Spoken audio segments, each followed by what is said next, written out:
Good day, everybody, and welcome to the Bible in the year 2021. And we are doing day 143. It's day 143, and our readings are taken from 2 Samuel 24, 1 Chronicles 21 and 22, and Psalm 30. So the first thing that we start off with is a verse that's rather troubling. And all I can say is not everything is as it appears to be. That's why we have to consult the whole Word of God, everything that's in it. And so we read this. The Lord burned with anger against Israel again, and he incited David against them. Go and count the people of Israel and Judah. So we know that that's against the law. They're not allowed to do that. And it's troubling that Yahweh would go against his own law in order to provoke Israel into a conflict. But some clarity will come in, although it may not be convincing enough for everybody. And some of these things are where we have to get to a place of trust and knowing that we don't know everything, but still there's better clarity coming in. Now, let's just turn our attention to Joab for a second here. And we see Joab always trying to protect the king, or if we look deep enough, we may realize that he's actually trying to protect the kingdom. And the kingdom needs a strong king. And that's what Joab was always concerned about with David, is that David would be in a strong position at all times. And so we read here in verses 3-4, Joab said to the king, "May the Lord your God increase the number of people 100 times while the eyes of my master, the king, can still see it. But why does my master, the king, want to do this?" But the king's word overruled Joab and the military commanders. So Joab and the commanders left the king's presence to take a census of the Israelites. So Joab, you may not think he's all that keen follower of Yahweh, considering some of his actions, but he knows that this is against the law, and he has seen enough to know that Yahweh is not going to let this slip, and there will be consequences. They've just lived through the whole fiasco of David opening the door to his sons blowing things and causing division in the kingdom, and that whole mess. And Job doesn't want to enter back into that, because Job's not as young as he used to be, and he really doesn't want to deal with another mess. So David goes ahead. Yahweh is upset, and he sends the prophet Gad to David, and we read here, so Gad went to David and said to him, "Will 3 years of famine come on your land, or will you run from your enemies for 3 months while they chase you, or will there be 3 days of plague in your land? Decide now what answer I should take back to the one who sent me." So David's getting a choice here. And there's a lot that's revealed about David's heart in what he chooses. And he says here in verse 14, "I'm in deep trouble. I'm in deep doo-doo here, Gad." David says, so let's fall into the Lord's hands, because his mercy is great, but don't let me fall into human hands.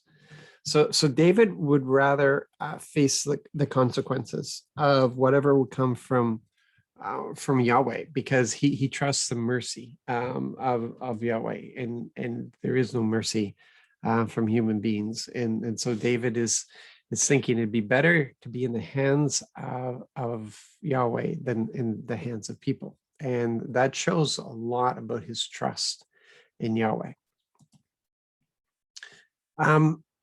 And then there's something said here in 2 Samuel 24, verse 16. "When the divine messenger stretched out his hand to destroy Jerusalem, the Lord regretted doing this disaster and said to the messenger who was destroying the people, 'That's enough. Withdraw your hand.' At that time, the Lord's messenger was by the threshing floor of Arona from Jebus. This is the same thing that he said before the flood. He looked on at humanity and saw all the violence that had come about, and he regretted having created humanity. That's a pretty strong word to use there. That he regretted.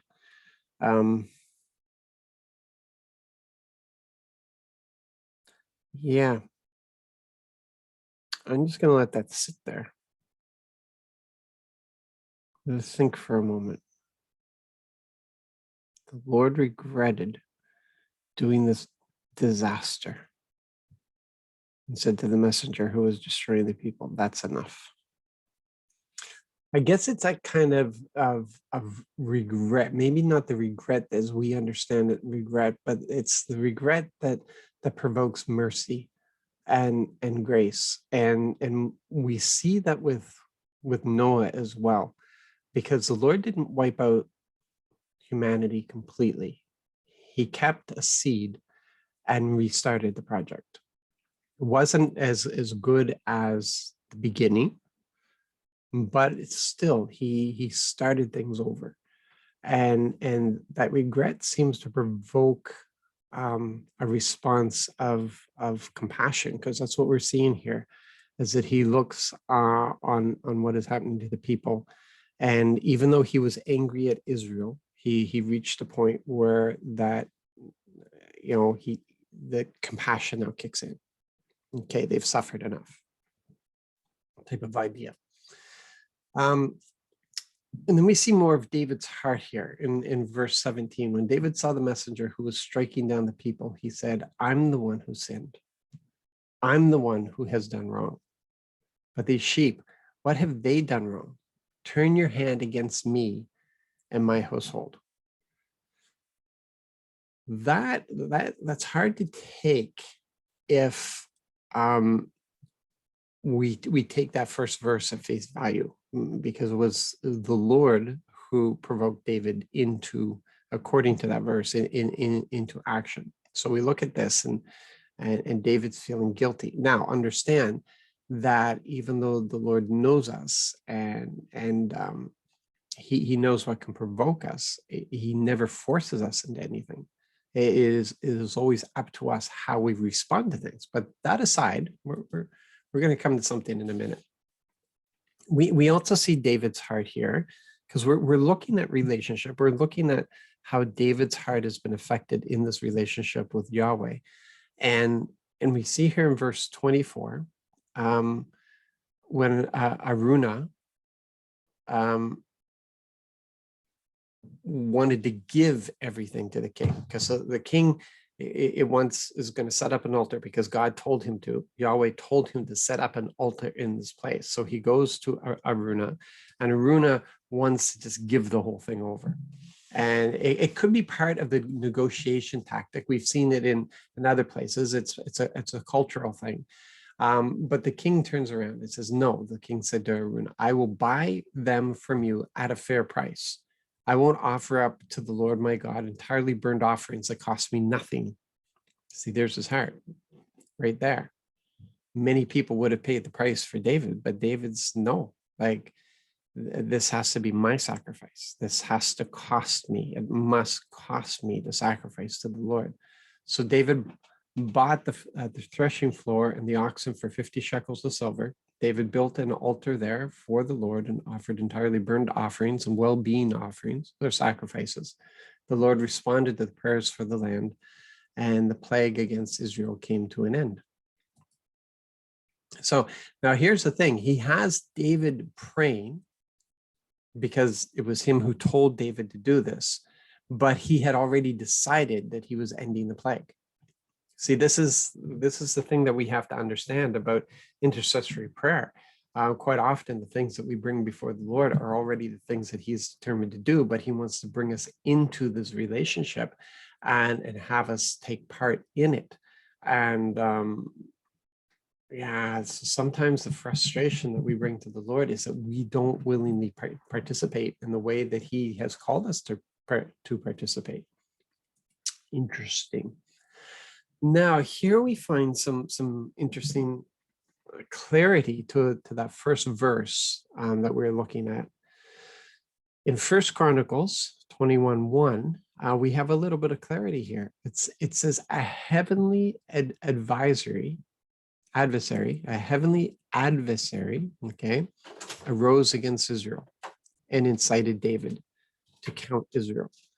Now, it's how you reconcile that, I'm not really sure, but this makes a lot more sense because of how David responded and how Yahweh responded to David.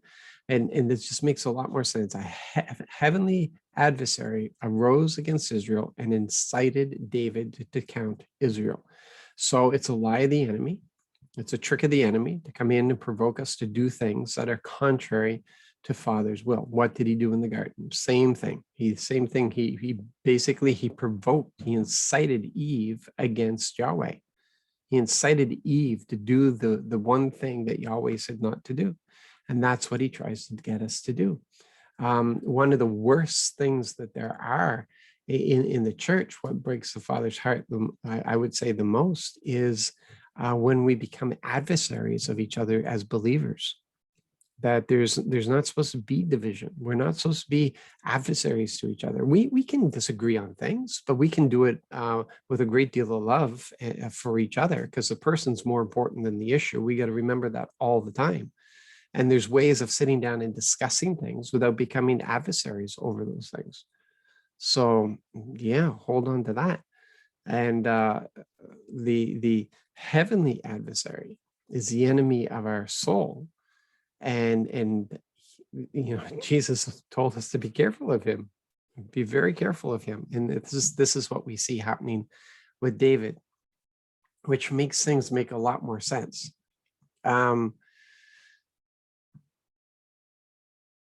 We also see here a little insight again to Joab. Sorry, not Job. Joab. He didn't obey the king. He didn't do. So David's actions were being actually judged by his heart and not by the details. When Yahweh becomes angry with David, it's because it was David's intention to count, but Joab did not carry it out. We see that in verse 6. He didn't include Levi and Benjamin among them because Joab disagreed with the king's order. Now that's pretty dangerous territory there. Who's the king? Does Joab have a right to do that? No, he doesn't. But Job's interest was always the kingdom. If you look at everything that's mentioned about Job, every action he took was about the kingdom, and about his actions against people that David wanted to replace him with. Job thought that Israel could not exist without him, and that's why he got rid of people who David was moving into his position. So we have this again. Let's revisit this whole idea of regretted. Is it regretted or changed his mind? Okay, regretted or changed his mind. So in verse, I'm not sure, it's verse 6. I may have forgot to change the verse here. Yeah, I did. So you can read down, you'll find the right verse. Then God sent a messenger to Jerusalem to destroy it. But just as the messenger was about to destroy it, the Lord looked and changed his mind about the destruction. He said to the messenger who was destroying it, "That's enough. Withdraw your hand." At that time, the Lord's messenger was standing near the threshing floor of Ornan, the Jebusite. So yeah, the different names, that's no big deal. But a different word here used, and change his mind might sit a little better with instead of regretted. And then in verse 16 to 17, this is where things make more sense here. Then David and the elders, dressed in mourning clothes, fell on their faces, and David said to God, "Wasn't it I who ordered the numbering of the people?" Okay, it was a spiritual adversary, yes, but it was David who responded to that adversary. It wasn't Yahweh that told him to do this. I'm the sinner, the one responsible for this evil. But these sheep, what have they done? So this is David, the shepherd, okay, the shepherd pleading for the sheep, because it's David maybe who's regretted here the decision that he made. And then we see the Lord's intervention.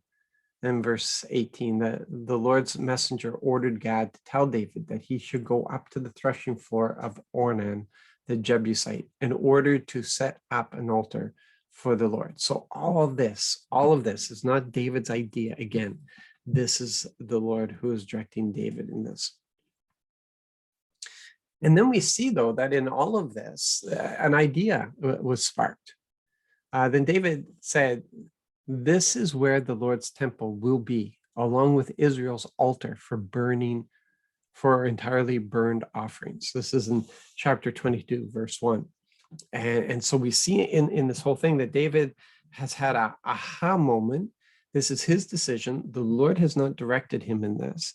The Lord has not directed him in building a temple. The Lord did not direct him in the place to put the temple. But this is where David has decided that he wants it to be.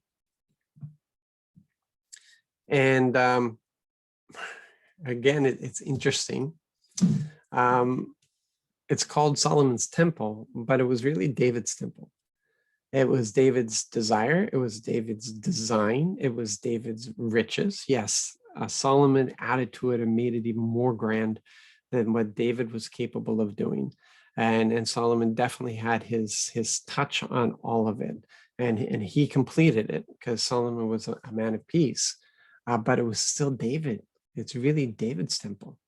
David thought, my son Solomon is too inexperienced to build the Lord's temple and must be great beyond compare in order to win fame and glory through all lands. So I myself will prepare things for him. So David made extensive preparations before his death. And we're going to see in a few days that David also prepared the working of the temple. He arranged the schedules of the priests, the schedules of the Levites. He assigned the Levites to new jobs in the temple because they'll no longer have to carry around the holy things because they will be in place in a permanent place. And he arranged all that. And David wanted to make sure that this was all done well, and that was his heart. And so we see that David actually instructed Solomon. Solomon didn't have to figure this thing out for himself. David sent for his son Solomon, instructed him to build a temple for the Lord, the God of Israel. And then with this, though, that David gave Solomon instructions on success. And he says to him here in verse 12 to 13, may the Lord be sure to give you insight and understanding so that when he appoints you over Israel, you will observe the instruction from the Lord your God. Then, if you carefully follow the regulations and case laws that the Lord commanded Moses concerning Israel, you'll prosper. Be strong and brave. Don't be afraid or lose heart. And then David spoke to the leaders, and he ordered. It says here, then David ordered all of Israel's leaders to help his son Solomon. So this is David before his death, making sure that everything is in place and taken care of, so that he can put his head down and not have to worry about anything, that he did everything that he could possibly do. And so we turn to Psalm 30. And look at this in verse 11 and 12. You changed my mourning into dancing. So this is David when the Lord stopped the plague, when the plague didn't advance, and he brought healing into the land. He says, you changed my mourning into dancing. You took off my funeral clothes and dressed me up in joy so that my whole being might sing praises to you and never stop. Lord, my God, I will give thanks to you forever. Just a big relief that we see, because David felt the weight of Israel on his shoulders. He felt the weight of these people, and they were depending on him for leadership, and he did not want to fail them. And when Yahweh came in this way, it turned turned it from mourning into dancing. So there you go. We're going to leave it there. And David's final days are very interesting indeed. As we finish off David, we have a few more days, and then we will be, into some really interesting stuff. So you guys be blessed. Thanks for being here today. I pray that the Lord has given something on your heart today that will just cause you to sing. And I pray that we'll meet up again tomorrow. God bless.